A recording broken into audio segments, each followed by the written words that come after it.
প্রিয় দেশবাসী, আসসালামু আলাইকুম ও রহমতুল্লাহ বরকাতু। স্বৈরাচারী আওয়ামী লীগ সরকারের কারণে আজ সমগ্র জাতি এক কঠিন সময় পার করছে। মাঝে মধ্যে মনে হচ্ছে এই স্বৈরাচার থেকে মুক্তি বোধ হয় হাতের নাগালের মধ্যে, কিন্তু সেই মুক্তি এখনো অর্জন হয়নি।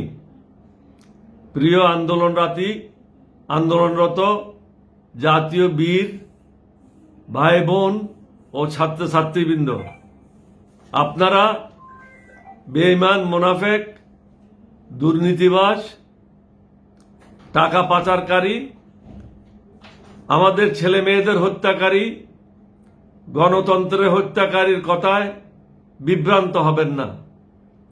তারা বিভিন্ন জনকে বিভিন্নভাবে আন্দোলন নস্যাৎ করার জন্য আপনাদের পিছনে লেলিয়ে দিয়েছে।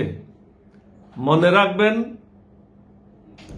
বাংলাদেশের জন্য এটি দ্বিতীয় মুক্তিযুদ্ধ। এই নিষ্ঠুর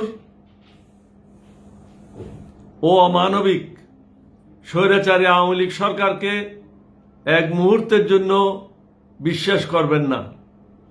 আপনাদের যৌক্তিক দাবি থেকে এক সুতা পরিমাণও সরা যাবে না। আমাদের ছাত্র সমাজ, আমাদের ছেলে মেয়েরা আমাদের ভবিষ্যৎ, দেশের ভবিষ্যৎ প্রজন্মের উপর আঘাত এই জাতি কখনো মেনে নেবে না। যে বা যারাই আমাদের ভবিষ্যৎ প্রজন্মের উপর আঘাত করবে, তাদেরকে অবশ্যই জনগণের সামনে জবাবদিহি করতে হবে। এখন দফা 1, দাবি 1, স্বৈরাচারের পদত্যাগ।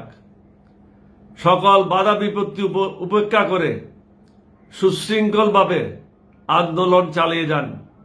স্বৈরাচারী সরকারের পতন নিশ্চিত না হওয়া পর্যন্ত কর্মসূচি শিথিল করা যাবে না।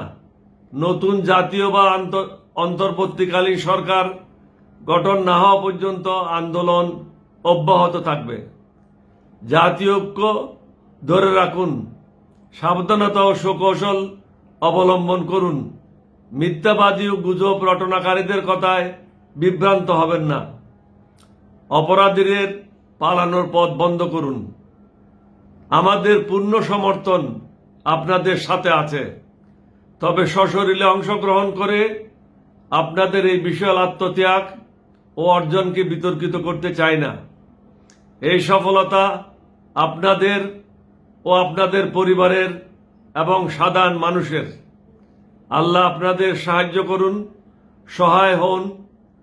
আপনাদের বিজয় অবশ্যই ইনশাআল্লাহ হবে। স্বৈরাচার নিপাত যাক, বাংলাদেশ জিন্দাবাদ। আল্লাহ আপনাদের সাহায্য করুন এবং দেশবাসী আপনাদের সাথে আছে। কখনো মনে করবেন না আপনারা একা। এই ধরনের রাস্তায় জনগণকে নেমে আসা আমার বয়সে আমি কখনো দেখি নাই। এটা একটা জাতীয় জাগরণ সৃষ্টি হয়েছে। এই জাগরণের মাধ্যমে বর্তমান স্বৈরাচারী সরকারকে পদত্যাগ করতে বাধ্য করবে। আপনাদের সবাইকে ধন্যবাদ। স্বৈরাচার নিপাত যাক, বাংলাদেশ জিন্দাবাদ। আসসালামু আলাইকুম ওয়া রাহমাতুল্লাহি ওয়া বারাকাতুহু।